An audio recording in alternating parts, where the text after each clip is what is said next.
వాళ్ళిద్దరు కూడా అక్కడే ఉండి ప్రయత్నం చేస్తున్నారు. ఇక నెక్స్ట్ ఉమ్మడి వరంగల్ జిల్లాలో కార్పొరేషన్స్ ఏం లేవు. వరంగల్ కార్పొరేషన్ ఇప్పుడు లేదు పోలింగ్.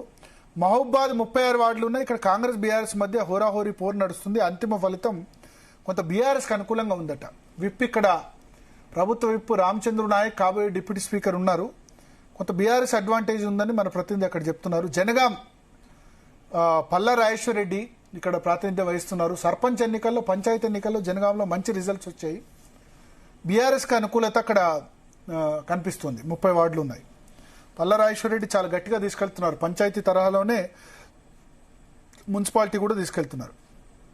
భూపాలపల్లి 30 వార్డులు ఉన్నాయి.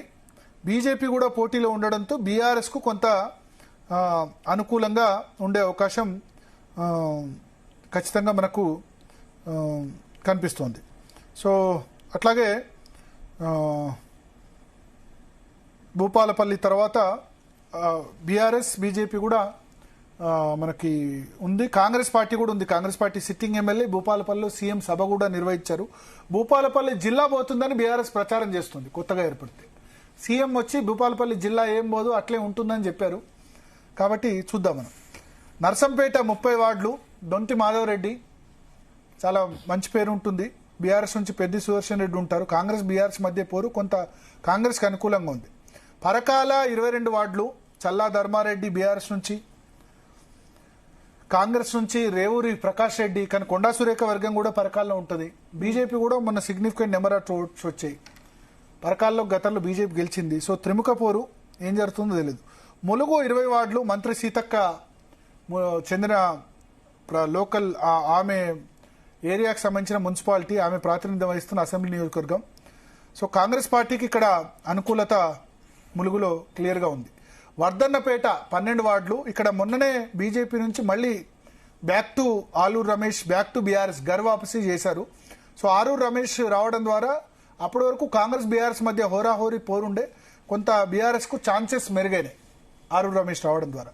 డోర్నకల్ 15 వార్డులు, ఇక్కడ కూడా కాంగ్రెస్ బీఆర్ఎస్ మధ్య పోటాపోటీ మనకు కనిపిస్తుంది. డోర్నకల్ రామచంద్ర నాయక్ స్వస్థలం. మహబూబాద్ మురళీ నాయక్, ఇంతకుముందు నేను కాంగ్రెస్ బీఆర్ఎస్ మధ్య హోరాహోరీ అని చెప్పాను. మహబూబాద్ మురళీ నాయక్, డోర్నకల్ రామచంద్ర నాయక్, కాంగ్రెస్ బీఆర్ఎస్ మధ్య పోటీ ఉందట. కే సముద్రం 16 వార్డులు, కాంగ్రెస్ పార్టీకి అనుకూలంగా ఉంది.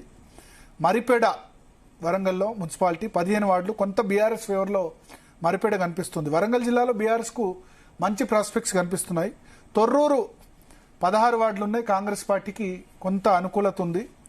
పాలకుర్తి నియోజకవర్గం అనుకుంటే బహుశా ఎర్రబెల్లి దయాకర్ రావు వర్సెస్ ఝాన్సీ రెడ్డి, అమెరికా నుంచి వచ్చి ఝాన్సీ రెడ్డి తన కోడలు యశస్విని రెడ్డిని ఇక్కడ గెలిపించుకున్నారు. సో ఆమె కాన్స్టిట్యున్సీ ఇక్కడ కొంత కాంగ్రెస్ బీఆర్ఎస్ మధ్య టఫ్ ఫైట్ ఉంది. స్లైట్లీ ఎడ్జ్ కాంగ్రెస్ అంటున్నారు. కానీ పంచాయతీ ఎన్నికల్లో పాలకుర్తిలో ఎర్రబెల్లి దయాకర్ రావు చాలా చోట్ల తన అంచెలు గెలిపించుకున్నారు. ఇక్కడ ఏమైందో చూడాలి. స్టేషన్ గన్పూర్ కడియం శ్రీహరి నియోజకవర్గం, బీఆర్ఎస్ నుంచి గెలిచి కాంగ్రెస్లోకి వెళ్లారు. కుమార్తెను ఎంపీకి గెలిపించుకున్నారు. రాజయ్య మాజీ డిప్యూటీ సీఎం. సో ఇక్కడ గతంలో బీఆర్ఎస్ 9 మున్సిపాలిటీస్ క్లీన్ స్వీప్ చేసింది. కొత్తగా ఒక 3-4 మున్సిపాలిటీస్ ఏర్పడ్డాయి. స్టేషన్ గన్పూర్లో కొంత కాంగ్రెస్కు కొంత అనుకూలత మనకు కనిపిస్తుంది. అండ్ ఇది వరంగల్ జిల్లాకు సంబంధించి. ఇక